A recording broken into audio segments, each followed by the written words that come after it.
오늘 읽게 되는 이 본문은 누가 죽였는지 알지 못하는 시체를 들판에서 발견했다면 너희가 이렇게 처리하라라는 규례입니다.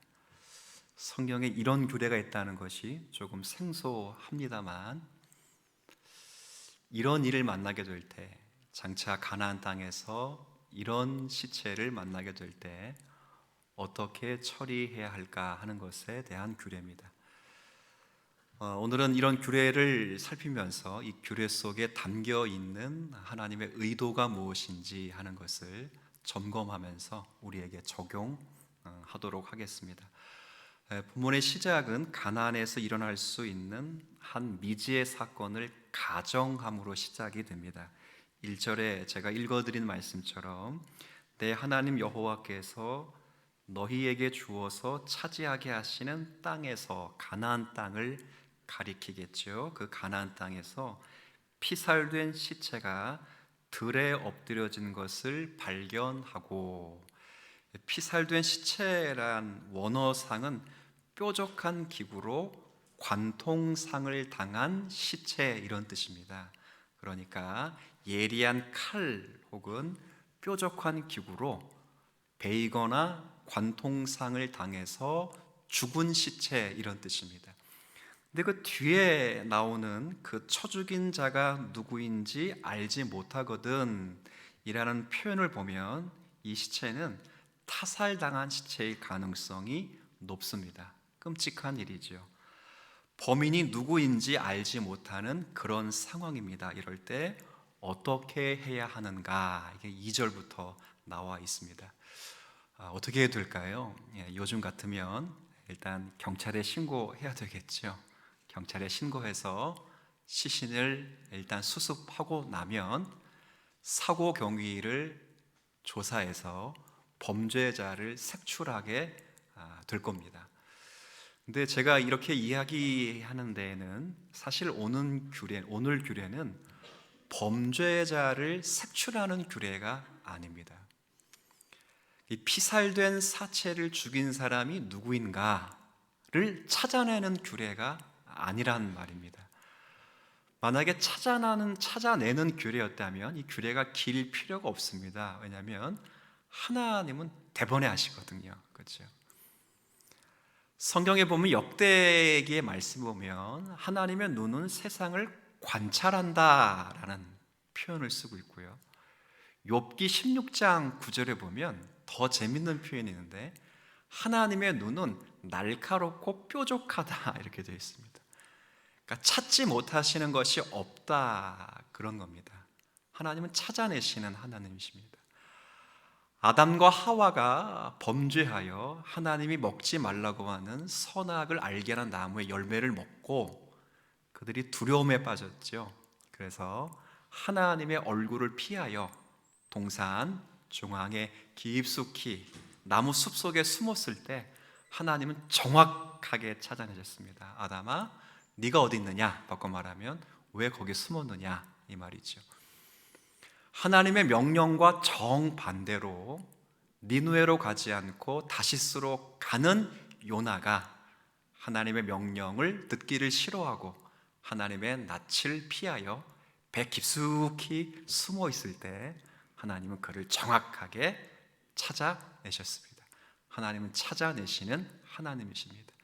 하나님의 눈을 피할 자가 없고 하나님의 눈을 피하여 숨을 자도 없습니다. 그러니 범죄자를 색출하는 규례라면 하나님이 제비를 뽑아서 하시든지 아간을 찾아냈듯이 아니면 하나님이 직접 찾으시면 됩니다. 근데 오늘 본문은 범죄자를 색출하는 규례가 아니라 범죄로 말미암는 그 죄악의 결과를 책임지는 내용입니다. 좀 어렵겠습니다만 어렵고 복잡한 요구를 하나님께서 이스라엘 백성들에게 요구하고 계신다는 게 오늘의 주요한 쟁점입니다. 바꿔 말하면 범죄자가 누군지 모르잖아요. 그러니까 일단 누군지부터 찾고 보자, 이게 아니고 범죄자가 누군가는 차치하고라도 그 범죄에 내가 범죄자가 아니라고 해서 그 죄가 일어난 것에 대한 책임이 없는 것은 아니란 말입니다. 조금 이해가 되셨겠습니까? 말이 좀 안 맞죠? 이해가 되시는지요? 죄송합니다. 이해가 되시는지요? 피살된 시체는 누가 죽였는지 모릅니다. 죽인 사람을 본 적도 없습니다. 내가 죽이지 않았기 때문에 나는 죄가 없다라고 말할 수 없도록 하나님이 규례를 정해 놓으신 것입니다. 나는 그 죄에 관여하지 않았기 때문에 책임이 없다가 아니라 그 죄의 결과된 결과를 모두가 다 공동체가 함께 책임을 져야 된다는 것이 성경이 오늘 우리에게 요구하시는 내용입니다. 그래서 공동체에 범죄가 일어났을 때 그곳에 속한 지도자들 그리고 구성원들 전부가 이 죄에 대해서 함께 하나님 앞에 자복하고 하나님께 용서를 구해야 된다, 이렇게 설명을 합니다. 그 구절을 한번 조금 읽어보죠. 8절과 9절입니다. 여러분이 읽어주신 구절이니까 지금은 제가 한번 읽을게요. 여호와께서 주께서 속량하신 주의 백성 이스라엘을 사하시고 무죄한 피를 주의 백성 이스라엘 중에 머물러 두지 마옵소서 하면 그 피 흘린 죄가 사함을 받으리니 너는 이와 같이 여호와께서 보시기에 정직한 일을 행하여 무죄한 자의 피 흘린 죄를, 자 같이 읽습니다. 어디서 제하라고요? 제게 제하는 게 아니고 우리 중에서 제하는 겁니다. 함께 짐을 지는 것입니다. 무슨 의미인지를 여러분이 감지하셨을 거라고 생각됩니다. 그래서 복잡합니다. 현대 사회를 살아가면서 개인주의가 되어서 공동체 안에서 어떤 범죄가 생겨나면 그 범죄에 대해서 꾸중을 하거나 그 범죄에 대해서 간섭하거나 그 범죄를 함께 책임지는 이들이 있어서 굉장히 소원해지는 시대를 살아가고 있습니다. 오늘 성경은 한 범죄 사건의 범죄자의 국한이 아니라 그 죄가 결과된 일에 모두가 함께 책임을 지지 않으면 하나님 나라의 공동체의 회복이 없다는 것을 우리에게 설명해 주는 차원이기에 우리가 깊고 예민하게 살펴보아야 할 것입니다. 조금 규례를 한번 설명해 드리죠. 지금 이것이 우리가 무엇과 관계되었을까라는 규례로 보지 마시고 상징적인 의미로 한번 보시죠. 2절을 한번 봅니다. 너희의 장로들과 재판장들은 나가서 그 피살된 들판에 피살된 곳에 사방에 있는 성읍의 원근을, 그 다음 뭐라고 되어 있죠? 그러니까 들판에 시체가 발견되면 그 시체 동서남북으로 해서 모든 성읍의 거리를 재라는 겁니다. 왜 재는가? 3절에 보니까 피살된 곳에서 제일 가까운 성읍에게 책임을 전가하는 것입니다. 가까운 성읍이면 아마 가까운 사람으로부터 의심받는 게 당연하겠죠. 근데 이건 범죄자를 속출하는 규례가 아니랬습니다. 범죄자는 죄를 지으면 피살된 사람이 있으면 가까운 사람부터 사고 경위를 조사해 나갑니다. 근데 이것이 아니라 책임과 정결 의식 때문에 주어지는 겁니다. 3절 4절을 잘 보면 그래서 송아지가 등장합니다. 피살된 곳에서 제일 가까운 성읍의 장로들이 그 성읍에서 아직 부리지 아니하고 멍에를 매지 아니한 암송아지, 그러니까 바꿔 말하면 새끼 암송아지를 취하라, 그 말입니다. 여러분, 암송아지, 송아지는 속죄 의식과 관련된 제물입니다. 그러니까 이게 속죄 의식과 관련되어 있습니다. 그 다음 4절에 보면 그 성읍의 장로들이 물이 항상 흐르고 갈지도 않고 씨를 뿌린 일도 없는 골짜기, 이게 말이 쉽지요? 어렵습니다. 갈지도 않고 뿌리지도 않는 땅, 그 말은 농사를 지을 수 없는 땅입니다. 뭘 말이 이렇게 어렵습니까? 그렇죠? 물이 흐르고 농사 지을 수 없는 땅, 그건 골짜기에 가서 하라는 말입니다. 그렇죠? 그래서 그 송아지를 끌고 가서 그 골짜기에서 그 송아지 목을 그 다음 뭐라고 되어 있죠? 꺾는다는 것은 정결 의식을 설명합니다. 복잡합니다. 그러니까 이건 상징적인 것입니다. 송아지를 잡는다는 것은 이건 죄를 속죄하는 것과 연결되어 있고, 송아지의 목을 꺾는다는 것은 정결의식과 관련되어 있으며 물이 항상 흐르는 곳, 그러니까 정체되어 있거나 고이지 않는 것처럼 그 죄가 항상 흘러야 되고 뿌리를 내리지 못하게 해야 되고, 그렇죠? 갈지 않고 씨를 뿌려본 적이 없는 척박한 땅에 씨앗이 발아들 수 없는 것처럼 그 죄가 동일하게 뿌리를 내리고 열매를 내리지 못하도록 하라는 겁니다. 거기에 어떤 송아지라고요? 한 번도 새끼를 낳아보지 않는 송아지, 그 말이면 잉태해보지 못한 송아지, 죄악이 잉태되지 않도록 하라라고 하는 상징적인 이야기입니다. 여기에 얼마나 하나님이 열심을 내시는가를 보십시오. 5절에 보면 하나님이 누구까지 데려오냐면 레위 자손 제사장들도 그리로 데려오라 이렇게 말하죠. 그들이 어떤 일을 하는지를 5절에 쭉 설명해 두고 6절에 보면 그 피살된 곳에서 제일 가까운 성읍의 모든 장로들이 그 골짜기에서 목을 꺾은 암송아지 위에 손을 씻으며 말하기를 우리의 손이 이 피를 흘리지 아니하였고 우리의 눈이 이것을 보지 못하였나이다 하면, 함께 8절 읽습니다. 같이 읽습니다. 시작. 여호와께서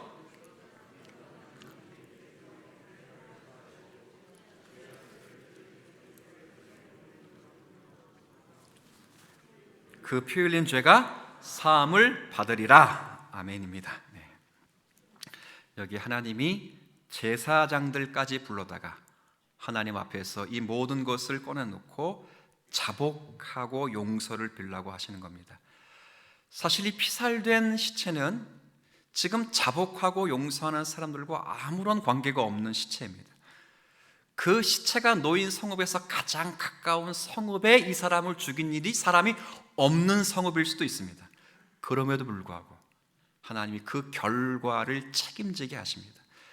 이 성읍의 장로들이 모여서 제사장들을 앞에 두고 아직 멍에를 매보지 않은 암송아지를 끌고 와서 물이 항상 흐르고 갈지 않고 씨를 뿌리보지 않는 척박한 땅에서 목을 꺾은 후에 손을 다 씻고 그 제사장들 앞에서 이런 죄가 가까운 성읍에 발생된 것에 대해서 회개하고 통안히 여기며 다시는 이런 죄악이 싹트거나 열매를 맺지 않기를 간절히 원합니다 라고 자복하면 하나님이 그 피 흘린 죄를 뭐 하신다고? 이제서야 사하신다고, 용서하신다라고 묻는 것입니다.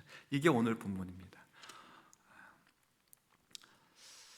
제가 이 본문을 읽으면서 우리가 이 시대에 좀 깨달아야 될 부분이 있지 않은가라는 생각이 듭니다. 제가 조금 더 전에도 말씀드렸지만 이 사람이 누구에 의해서 죽임당하는지 모릅니다. 누가 이 사람을 죽였는지도 모르고요, 심지어는 본 사람도 아무도 없습니다. 그러나 그 결과는 공동체가 함께 책임을 져야 된다, 그 말입니다. 하나님의 백성의 공동체에 이 사실이 중요하다는 것을 설명하는 것입니다. 우리 시대에도 마찬가지입니다. 교회가 하나님의 사명을 감당하고 주의 사역을 진행하며 나아갈 때 다른 지체가 하는 일이라고 해서 우리와 관계없다고 말할 수가 없다는 겁니다. 에베소 2장 20절의 말씀을 잘 아시죠? 너희도입니다. 너희느니 아니 너희도입니다. 너희도 성령 안에서 하나님이 거하실 초소가 되기 위해서 그 다음 뭐라고 되어 있습니까? 지어져 가느니라. 앞에 뭐라고 붙였죠? 우리 유광진 목사님 교회 이름이 뭐예요? 함께입니다. 함께입니다. 함께 지어져 가는 것입니다. 함께입니다. 이 일이 왜 일어난지 난 모르겠다 이렇게 말할 수 없는 것입니다. 특별히 이 일이 왜 발생했습니까? 둘 중에 하나일 겁니다. 율법을 제대로 가르치지 못해서 이런 일이 발생했거나, 아니면 율법은 전해졌으나 관심이 없어서 그 율법에 순종을 하지 않았기 때문에 이런 일이 발생했을 겁니다. 율법은 분명히 이웃사랑과 형제 사랑을 이야기했습니다. 율법은 분명히 탐욕을 절제하라고 가르칩니다. 율법은 분명히 다른 사람을 착취하거나 다른 사람의 목숨을 해서는 안 된다고 말을 합니다. 둘 중에 하나죠. 그런 말씀을 가르치지 않았거나 그런 말씀이 가르쳐져도 그 말씀에 순종하지 않았기 때문입니다. 예를 들어보죠. 만약에 죽인 사람이, 들판에 피살된 시체로 남아있는 사람, 이 사람을 죽인 사람이 가난한 사람이라고 생각해 봅시다. 먹을 것이 없어. 돈을 좀 착취하려고 싸우다가 신랑의 끝에 이 사람이 죽었다고 생각해 보십시다. 그 가난한 사람은 살인자입니다. 그렇죠?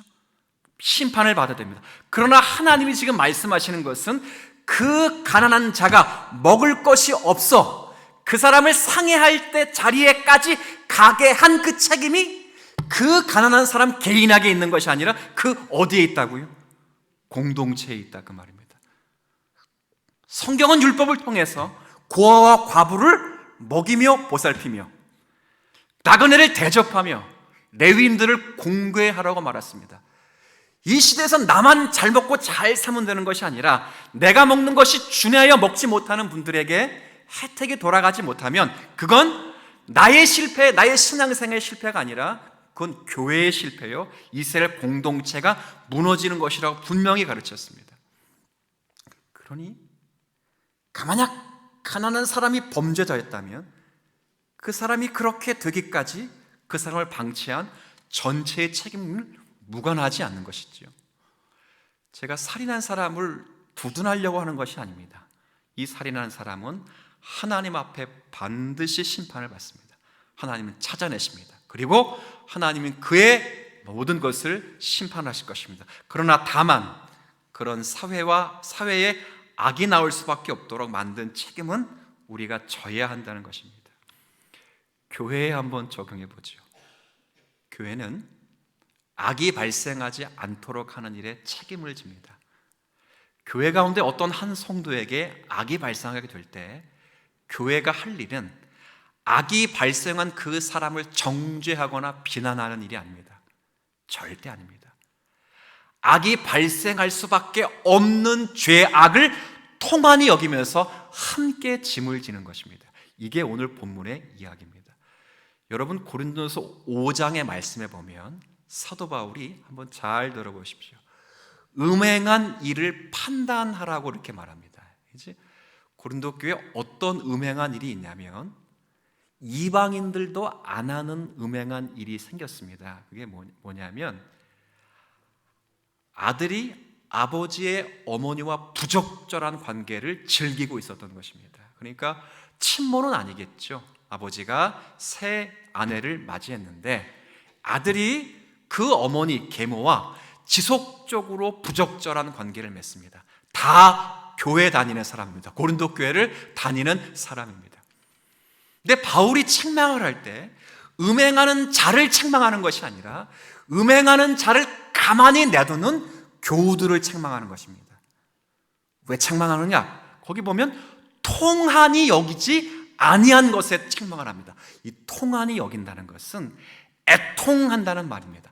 애통하는 것은 애간장이 다 녹는 것입니다. 쓸개와 간이 다 녹는 것입니다. 쉽게 설명하면 그런 죄를 져놓은 저 사람이 그렇게 된 것에 대해서 함께 슬퍼하고 함께 회개하고 저 영혼을 위하여 불쌍히 여기는 마음으로 기도하거나 타이르거나 꾸중하는 일은 없이, 한 사람도 없이 전부 고린도서 5장에 보면 교만하여 그 사람을 꾸짖고 비난하고 정죄함으로 나는 저 사람과는 다른 사람이라, 이렇게 자기를 자랑질하는 사람들을 꾸짖는 것입니다. 무슨 말인지 이해가 되시겠죠? 성경은 그 죄를 지금 엄중히 책망하고 있습니다.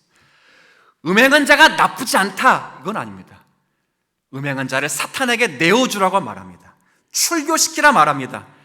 육신은 멸하라고 말합니다. 그러나 주 예수 그리스도의 날에 그의 영혼만큼은 구원받도록 하는데 너희는 영혼 자체를 구원시키지 않도록 하기 위하여 그를 비난하고 정죄하고만 있다, 이렇게 말합니다.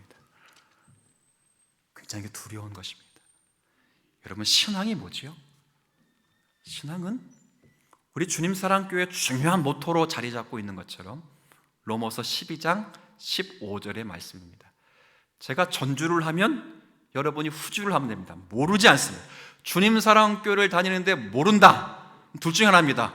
신천지든 아니면 지금까지 예배를 잘 못 들으셨든 둘 중에 하나입니다. 제가 전주를 하면 후주하면 됩니다. 즐거워하는 자들과 함께, 이거 보십시오. 다시 한번, 즐거워하는 자들과 함께, 우는 자들과 함께, 아니 우는 자들과 함께 울고, 맞습니다. 예. 순서를 우리 바꿨죠. 함께 울고 함께 웃는 것, 이게 신앙입니다. 이 말씀이 어디로부터 시작했는지 보십시오. 로마서 12장 1절부터 시작했습니다. 너희 몸을 하나님이 기뻐하시는 거룩한 산 제사, 우리의 몸이 하나님이 기뻐하시는 예배, 하나님이 원하시는 제사, 삶으로 드리는 제사의 그 표본이 뭐냐? 즐거워하는 자들이 있으면 마음껏 즐거워해주고, 우는 자들이 있으면 함께, 범죄한 자가 있으면 그를 지적하고 비난하지 말고 그 범죄한 결과를 태동시킨 죄에 대해서 함께 통안히 여기라고. 통안히. 한국교회 역사 가운데, 교회 가운데 한 청년이 큰 죄악을 저질렀습니다. 그 아버지도 마음에 안 들어, 부모 엄마도 마음에, 모든 성도들이 손가락질하는 것입니다. 그 다음 주 주일날 그 범죄한 아이가 유아세례 받을 때 함께 손을 얹었던, 기도했던 장로들 이름을 다 언급했습니다. 야, 이 빙신 같은 것들아, 저 아이가 범죄한 것은 저 아이 잘못이 아니라 거기에 함께 아멘으로 화답했던 우리들이 잘못이지. 무슨 얘기인지 아시겠습니까? 성경은 그런 것입니다. 우리가 교회에서 공동체를 이루어서 한 사람의 범죄가 드러나는 일, 거기에 우리는 너무도 관용합니다. 여기서 관용은 신경을 안 쓴다 그 말이죠. 아니면 너무도 예민해서 꾸중하고 비난하는 것으로 삼습니다. 흠이 있어야 씹어먹을 것 아니에요, 그죠? 흠이 있어야 저 사람의 약점을 잡을 거 아닙니까? 그러지 말라는 것입니다.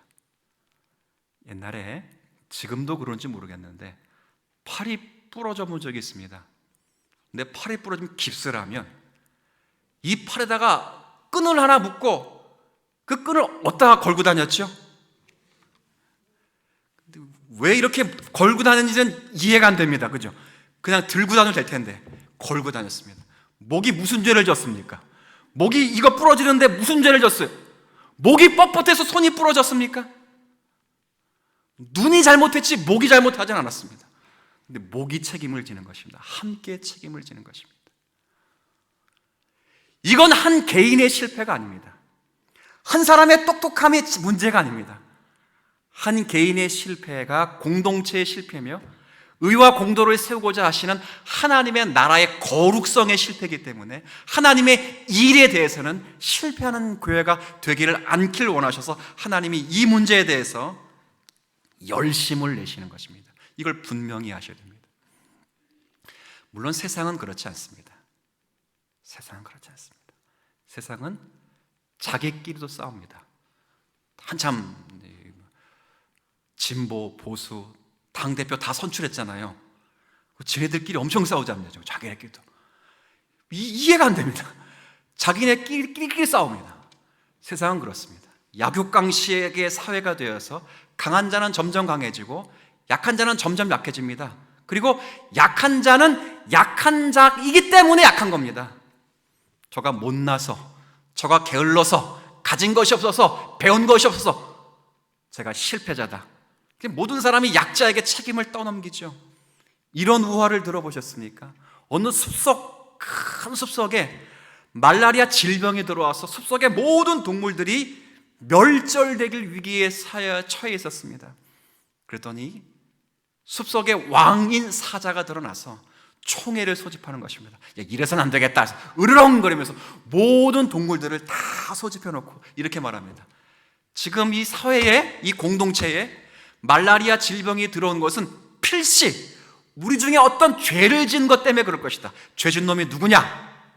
그렇게 묻습니다. 많은 동물들이 두렵죠. 이인자격인 호랑이가 용기 있게 나선 것입니다. 제가 죄를 지었습니다. 얼마 전에 제가 염소 한 마리를 잡아먹었습니다. 죄를 고백합니다. 이렇게 고백하니까 아주 약삭빠른 여우가 잘 듣다가, 호랑이보다는 밑에 있잖아요, 하급 계급에 있는 그 여우가 잘 듣더니 호랑이에게 이렇게 말합니다. 호랑이님, 죄진 것이 아닙니다. 그건 오히려 잘한 것입니다. 만약에 염소를 다 살려두면, 염소가 많아지면 모든 숯불의 초장은 다 갉아먹어서 오히려 염소를 잡아먹은 것은 잘한 것입니다. 이렇게 변을 해준 것입니다.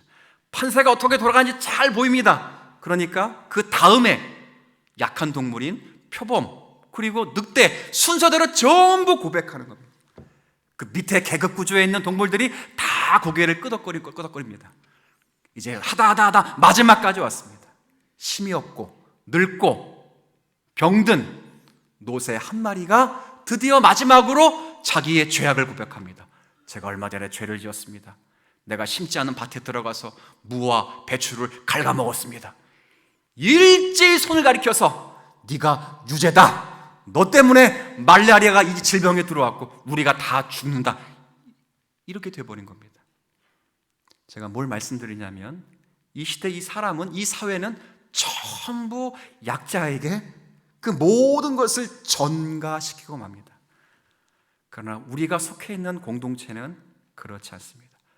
우리가 속해 있는 공동체는 이건 외웁시다, 우리 교회식으로 외웁시다. 우리는 울고가 먼저 나오고 웃고가 나중에 나옵니다. 왜 그러냐면, 웃는 일보다 우는 일들이 성도님들 가운데 더 많이 발생해서 바꿨습니다. 함께 웃자. 네. 그게 신앙인 것입니다. 이게 아무것도 아닌 것 같지요? 이게 진짜 아무것도 아닌 거죠. 목사님, 그게 무슨 신앙입니까?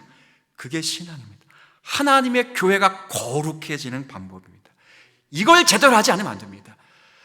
목사가 똑똑하다고 그게 저는 똑똑하지도 훌륭하지도 않습니다. 제가 똑똑하기를 바라지도 않습니다. 만약에 목사가 똑똑하면 다 같이 똑똑해야 되고, 목사가 훌륭하면 다 같이 훌륭해야 됩니다. 당회 가운데 장로님 한 명이 훌륭한 것이 아니라 당회가 훌륭해야 되고 당회가 멋져야 되는 것입니다. 그렇게 가는 것입니다. 징계의 목적도 맞습니다. 똑같습니다. 징계의 목적도 함께 책임을 지는 것입니다. 보통 교회가 징계를 하면 범죄자를 색출하고 그 사람을 정죄하고 비난하기 위해서 권징을 합니다. 너 나가! 그러나 권징을 하는 목적은 함께 책임을 지기 위해서 권징을 하는 것입니다. 저 사람이 범죄자인 것뿐만 아니라 그 죄가 그 사람으로부터 지워지고 함께 책임을 져서 그 죄가 교회 가운데 자라가거나 싹이 나거나 열매를 거두지 않도록 함께 책임지는 것입니다. 그래서 범죄자를 다룰 때는, 그리고 당회를 이룰 때는 절대, 한번 따라해 봅시다, 승질내지 않기. 승질내면 안 됩니다. 될 게 안 됩니다. 절제해야 됩니다. 한 사람의 영혼을 책임지는 일이기 때문에, 한 사람의 영혼을 그리스도 예수의 날에 보존하는 일이기 때문에 절대 한 개인이 승질을 내서는 안 됩니다. 절대 한 개인이 주도권을 가져서는 안 됩니다. 하나님이 그 일에 대해서 무엇을 원하시는지를, 내가 어떻게 그 일에 대해서 책임을 져야 되는지를 겸허히 생각하셔야 됩니다. 그렇지 않으면 오늘 읽었던 8절의 말씀, 피 흘림의 죄가 사함받지를 않는 것입니다. 그 한 사람의 개인이 책임지지 않습니다. 모두가 책임집니다. 모두가. 왜 이 시대가 하나님 앞에서 심판을 받습니까? 교회가 이 시대 앞에서 사명을 감당하지 못하기 때문입니다. 너희는 세상의 소금이며 빛입니다. 공격적이지 않습니다. 너희는 세상의 황산이며 너희는 세상의 불이요, 이렇게 말하지 않습니다. 너희는 세상의 황산이니 내 말 안 들으면 확 끼얹어 버린다. 너희는 세상의 불이니 너희가 내 말 안 들으면 다 확 질러버린다. 그렇지 않습니다. 너희는 세상의 소금입니다. 희석되거나 맛을 잃지 않습니다. 너희는 세상의 빛입니다. 쪼그라드는 것처럼 보이지만 희미하게나 참된 진리의 빛을 내십니다. 한 손에는 칼이요, 한 손에는 코란으로 다가오지 않습니다. 세상 안에서 각자의 존재를 가치 있게 여기며 속해 있는 모든 사회와 가정과 일터에서 우리에게 허락하신 하나님의 영광된 현상을 발현하지 않는 한 우리 세상은 희망이 없습니다. 하나님이 이 세상을 왜 지금까지 보존하고 있는가? 그건 교회 때문입니다. 택한 백성의 마지막 한 영혼이 교회 가운데 편입되기까지 하나님은 이 세상을 향한 심판을 유보하십니다. 그럼 이 시대의 가장 중요한 희망은 교회밖에 없습니다. 여러분이 그 책임을 감당하셔야 됩니다. 목사가 무슨 이야기를 하는가? 지금도 감이 없으시면 안 됩니다. 감은 꼭 따서 가셔서 무슨 이야기인지는 아시고 가셔야 됩니다. 여러분 책임을 다하십시오. 어떻게 책임을 다하시면 되는가? 한 번만 따라해 주시면 고맙겠습니다. 주보를 잘 보자. 뭘 잘 보자고요? 주보라도 잘 보십시오. 주보라도 잘 보십시오. 웃는 자가 있으면 함께 웃어주십시오. 우는 자가 있었으면 함께 울어주십시오. 교회의 어떤 당회의 결정에 의해서 추진되는 일이라면 동참해 주십시오. 힘들면 응원이라 해주십시오. 조금 여력이 되면 돈이라도 내십시오. 좀 더 여력이 되면 몸을 좀 써주시고 시간을 내주십시오. 같이 가는 것입니다. 같이 가는 것입니다. 각각의 속해 있는 자리에서 예배자로 사시고 성령 안에서 무시로 기도하시고 송이꿀보다 더 단 한 주의 말씀을 날마다 사슴이 시냇물을 찾아 헐떡이는 것처럼 헐떡이면서 그 말씀을 먹어주십시오. 그렇게 개인이 한 말씀을 먹는 것이 아니라 그렇게 먹어가면서 모든 공동체가 함께 교회의 책임을 감당하는 것입니다. 어제 성경 공부를 하면서 왜 어른들도 교리를 공부해야 될까라는 이야기를 하면서 그런 말을 했습니다. 여러분, 김남주 씨 아십니까? 김남주? 여러분 너무 거룩해서 이야기를 드리면 잘 모르셔서 제가 부담스럽습니다. 전 늘 TV만 보고 영화만 보는 사람 같아서. 김남주 씨가 있습니다. 남편 이름은 제가 어제 저녁에 헷갈려서 확인했더니 김승우 씨더라고요. 이 집 아이가 영재입니다. 상위 몇 프로다는 영재예요. 근데 아시는 바대로 이게 녹화돼서 굉장히 죄송스러운데 김남주 씨와 김승우 씨가 머리가 좋은 분들이 아닙니다. 혹시 이게 문제가 될 소지의 발언인지 모르겠는데 그분들이 머리가 좋은 분들이 아닙니다. 다 머리가 저보다 비슷하거나 저랑 맞먹거나 아니면 저보다 약간 그럴 수 있습니다. 근데 애들이 영재입니다. 다 어떻게 키웠는가? 교육 방법을 이야기하자는 것이 아닙니다. 김남주 씨가 항상 집에서 책을 읽는 모습을 보여주자, 이거 하나 했답니다. 김승우 씨가 밤새도록 술 퍼먹고 와서 새벽 4시에 들어와서 10시까지 자다가 10시 일어나서는 애들 깰 때는 다 책을 들고 있는 거예요. 책을. 놀랍게도 책을 거꾸로 들고 있어요. 거꾸로. 근데 멀리서 보면 그래도 뭘 들고 있다고요? 필요한 것입니다. 여러분이 다음 세대 공동체를 책임져 주시려면 저들에게 창조 세계관, 이 시대는 전부 진화론입니다. 진화론의 핵심이 지금의 과학이고 메타버스고 지금의 모든 진화론의 핵심이 세상에 관조되어 있습니다. 투영되어 있습니다. 이 세상의 모든 진화론에 물리칠 수 있는 것은 창조론밖에 없습니다. 하나님 말씀밖에 없다. 그러니 여러분이 잘 모르셔도 심지어 거꾸로라도 뭐하고 있으라고요? 읽고 있으라고요. 필요한 것입니다. 그렇다고 진짜 거꾸로만 읽으면 안 되겠지만 책임을 함께 지는 것입니다. 그 책임을 함께 져서 아름다운 공동체로 세워가시길 원하시는 하나님의 기뻐하시는 뜻이 부디 그리고 제발 주님 사랑교회를 통해서 꽃피우게 되기를 주님의 이름으로 부탁을 드리겠습니다.